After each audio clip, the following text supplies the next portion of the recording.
Hi everyone, welcome back to Cottoverdi. My name's Annette and today is one of the most exciting days here in the garden. It's also probably one of the weekends with the most work because today we're planting out the dahlias and all the annuals that I've been growing from seed. And what I'm going to do, rather than show you us just planting them because that can get a little bit boring and just repetitive, I'm going to explain to you how I've decided what's going where and tell you about some of the varieties that I'm growing this year and just talk you through the process of what we do so that you can see how it works when you've got a larger garden and lots of dahlias. But what I think is important is that you can take little bits of what we do and maybe design a patch in your own garden if it's smaller than ours, and just have little pockets of interest that you create from dahlias and annuals that you grow from seed. Anyway, let me show you what's going on. If you've been following along my channel this year, then you'll know that I potted up all my dahlias because I put all my dahlias into storage. I don't leave them in the ground.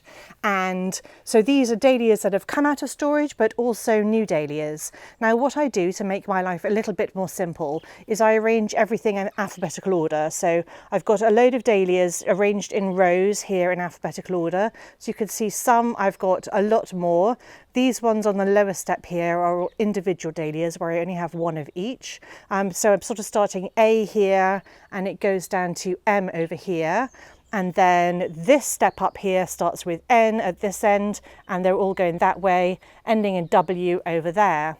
And then these dahlias here are just, these are all individual dahlias that I bought little cuttings from Halls of Heddon, and I showed you when that happened in a previous video, so you can find that on my channel if you want. But that's why all of these are here and not all mingled in, because they're in slightly smaller containers and they just get knocked over, but they're also in alphabetical order. The reason that I put everything in alphabetical order is because I have a spreadsheet on my computer. It's more like a map actually, and all the flower beds are named and different sections of each flower bed are named, so I know which shrubs and roses and perennials are in those beds.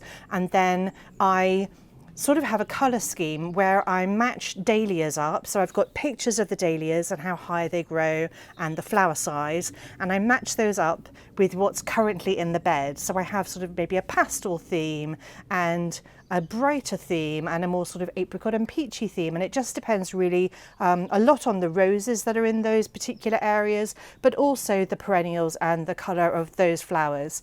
So I match the dahlias up and put them in groupings that I think will complement each other. And I also take from the annuals that I've grown, so I take from the snapdragons and the melope, the scabious, the nicotiana, the clarkia, all those things, the larkspur, and I also select the colours that I think will match the dahlias and the other things in the border, and I put them into a little group. And then I've got my list and I go down my list and I take things out from the piles here, and over on the lawn over here you'll see all my annuals are lined up there. So I take from those and place them in the beds, and then Richard helps me plant them. So to be honest with you, because I'm doing a lot of the selecting and running around finding the right plants and placing them, he does most of the planting. It's a joint garden, so this is a joint venture. He doesn't want to have to run around looking for the plants, and he's, I don't know, doesn't have the confidence to place them himself, because I do sort of place them depending on what height they are, and you know, sometimes I've got purples with pinks, so I like to colour match them. He's colourblind, so he's not as confident, and that's the reason why he likes to do the planting and I do all the running around and selecting, but it seems to work for us. Anyway, what I'm going to do is I'm going to talk you through a couple of the schemes that I've got going and why I've chosen those particular plants and those colours, and I'll put pictures up and names up on the screen so you can see what they look like, and then we'll just see how far we get today, whether we manage. We're not going to get the whole garden planted today, but this is a long weekend, so we've got Sunday and Monday too. If the rain holds off, it's a glorious day today, so I hope it does.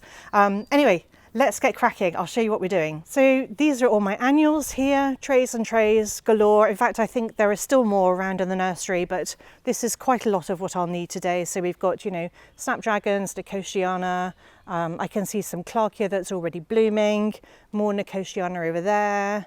There's melope in this tray here, really needs to go in the ground. Loads of clarkia, loads of snaps, and these will all get planted. So I'll just talk you through one of the beds here. So this is what we call the top bed. This is the massive rose arch here. And I've got a generous gardener planted here and a Claire Austin rose there, and this is Boscobel. And then you can see some white Sweet Williams in the background. And then this is a hardy hibiscus, and it's a white colour.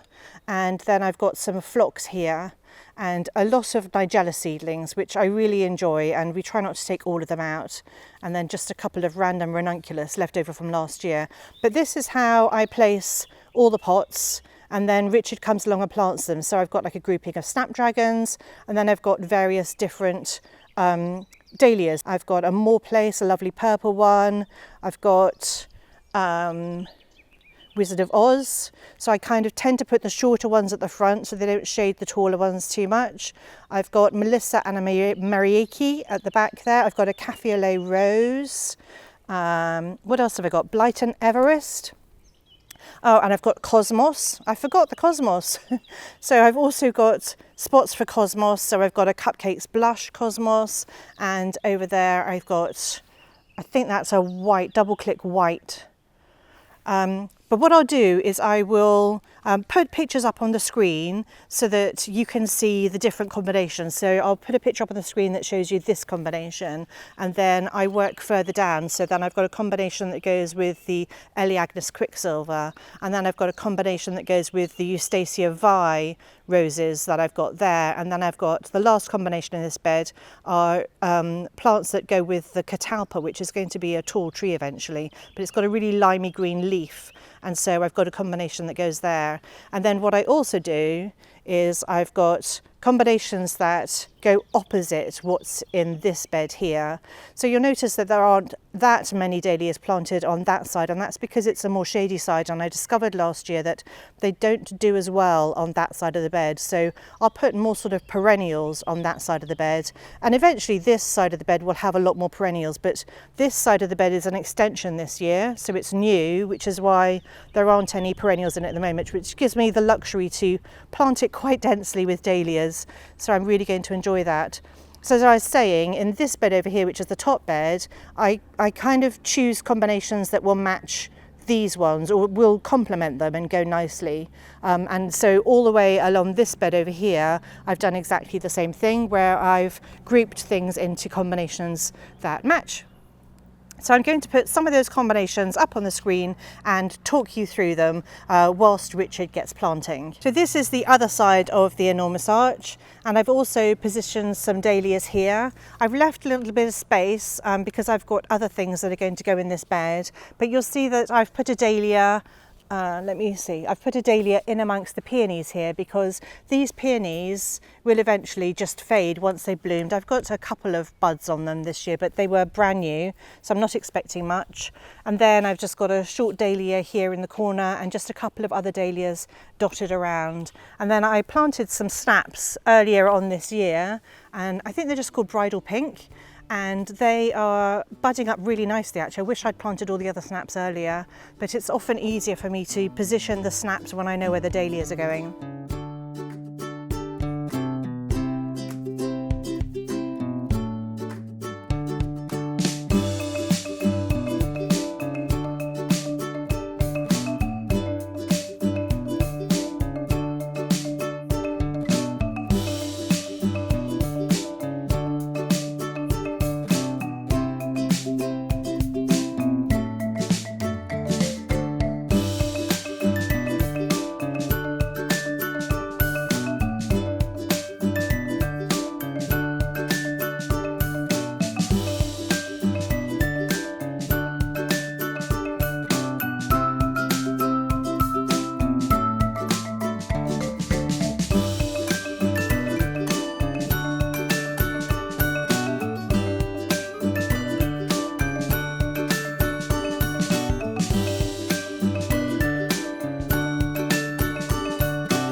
just to give you an idea of how I've planted them in the flower beds, I've got a grouping of snaps here. The dahlias are dotted around. There's a larkspur here and a melope just at the back there. There are cosmos dotted around. I've kind of interspersed them. With the melope and the cosmos, I've just planted them individually because those plants get quite large. But where I've got snaps or clarkia, I've planted those in groups. I've done the same with the nicotiana and quite often with the larkspur as well, although not always because I don't have that many larkspur to go around. This clarkia is called Enchantress and it's flowering already. It looks so cute.